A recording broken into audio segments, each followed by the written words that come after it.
Saya takut nanti Ustaz tak bisa ceramah dengan kami lagi. TV banyak penipu Pak Ustaz. Insya Allah saya tak masuk TV lagi.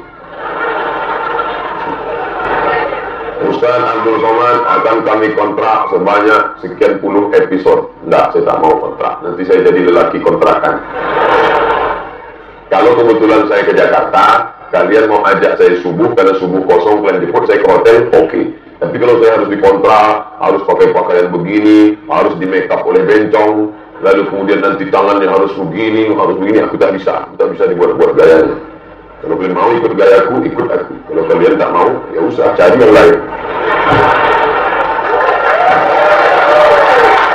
Apakah pihak Ustaz Somad menentukan nominal tarif untuk undangan ceramah? Sampai sekarang belum lagi. Maka sebelum saya tentukan ini, undangan. Nanti kalau sudah saya tentukan, payah mengundang.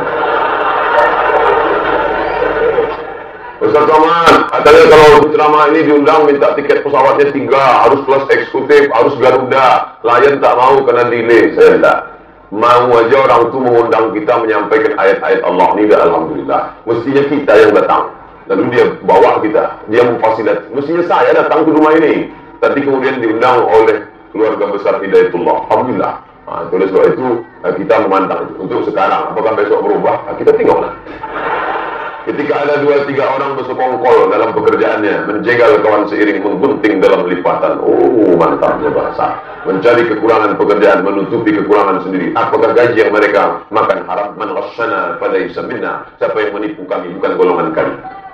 Apakah mereka yang bersekongkol di atas golongan orang yang dijelaskan dalam surah Ar-Zukhruf 67?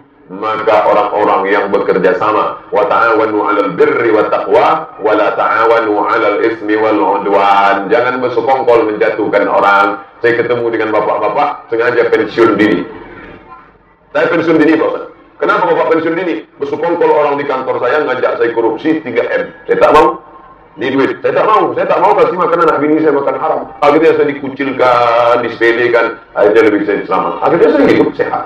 Mereka sekarang mana? Macam-macam nasibnya. Ada yang kena diabetes mellitus, mati. Ada yang kena jantung koroner, mati. Ada yang pakai cincin, mati. Ada yang minum kopi, mati. Diminumnya kopi Mirna, mati. Bapak itu masih hidup lagi sekarang. Apabila ada orang menceritakan aib orang lain dengan maksud tujuannya agar si pendengar menjadikan sebagai pelajaran, apa tujuannya? Ini cari-cari celah aja. Boleh menceritakan aib orang tujuannya 4. 1. Untuk di pengadilan, hakim bertanya, benarkah saudara melihat dia di hotel berzina? Sebenarnya mau saya jawab Pak Hakim, tapi karena saya takut ini dosa riba, jadi saya tak jawab. Boleh di pengadilan. 2. Sebagai orang yang memberi pelajaran, jangan pilih Abu Jahal, Abu Lahab karena dia jahat. Sekali saja, bukan diulang-ulang berkali-kali. 3. Untuk memberitahu perempuan yang dikhianati, supaya dia jangan terkena penyakit zina. Kita tahu suaminya kuasi berzina, kasih tahu.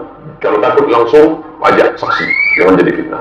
Suami kamu kuasi berzina, kami khawatir kau nanti kena penyakit HIV/AIDS. Kata istrinya, kalian aja yang baru tahu. Aku udah lama kan? Emang gua pikirin.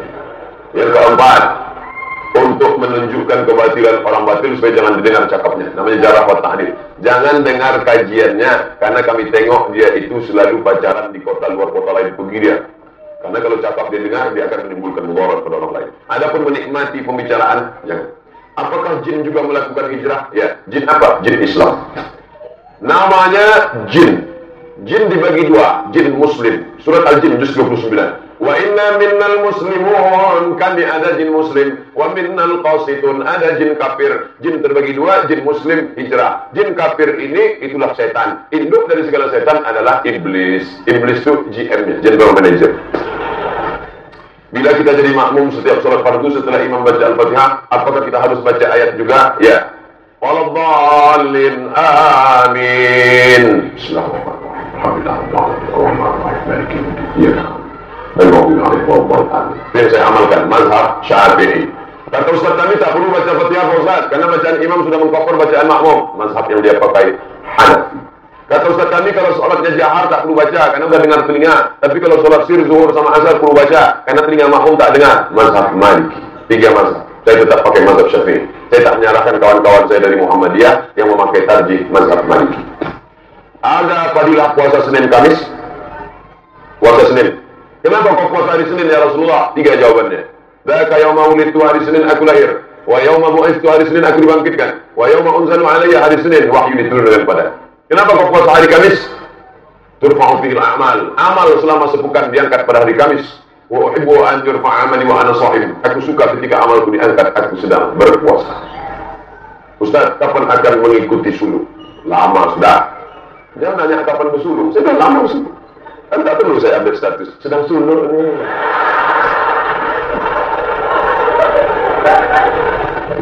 Tak semua mesti kita ceritakan. Orang sekarang sebelum tahajud hidupkan hafil. Allahu Akbar. Alhamdulillahi Rabbil Alamin. Dulu solat tengok tempat sujud, enggak tengok streaming. Ar-Rahmanir Rahim. Tak semua kita ceritakan. Apa solat taubat itu? Usolli sunnat taubat raka'ataini lillahi ta'ala. Itu solat taubat. Dilaksanakan setiap kita melakukan kesalahan besar, berarti sudah terencana. Apa direncanakan? Amin muslimin yuznibu dzamban. Kalau ada orang silap salah buat dosa, semuanya tatahhar, mandi bersuci, mandi taubat. Tak ada air, itu galon besar. Tak kering itu bolang sebelah. Semayang sholat tamat 2 rakaat, habis itu istighfar. Astaghfirullah Rabbal baraya, astaghfirullah minal khataya. Benar itu.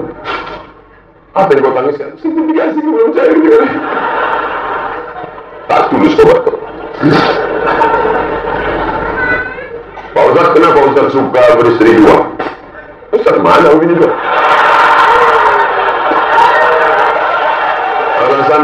Alasan sunnah, kenyataannya dia sudah berbohong sama istrinya. Bagaimana itu Pak Ustaz? Di Indonesia, syarat beristri 2, ini saya jelaskan bagi bapak yang mau ngurus begini cara. Pertama, balik dari sini beli materai 6.000. Ditempelkanlah materai tadi, ini materai itu, dah, dibawalah ke bini tadi, bawa. Adinda, ada sesuatu yang mau aku sampaikan. Tapi mungkin ini melukai hatimu. Tapi lebih baik daripada aku berdusta. Kau mau aku dusta atau jujur? Jujur. Janji jangan marah ya? Ya janji ya. Ya janji ya. Jujur.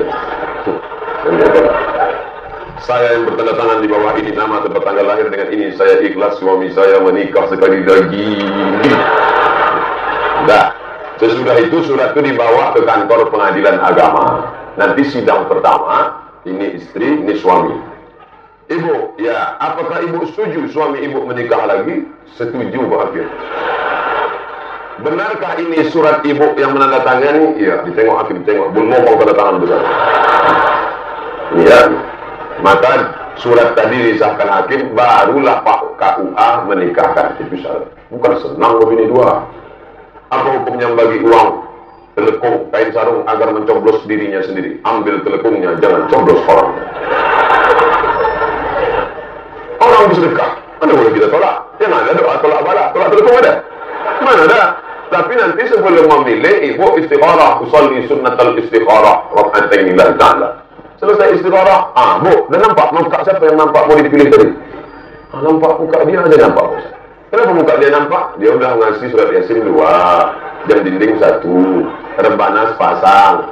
Asal kami nyanyikan lagu itu nampak muka dia. Hati-hati. Ar-rashi wal murtashi, orang yang menyogok menjadi masogok dilaknat Allah. Apa hukumnya minta sesuatu menjilat atau menyuap? Ar-rashi, menyuap. Wal murtashi, menerima suap. La'ana Rasulullah SAW ar-rashi wal murtashi.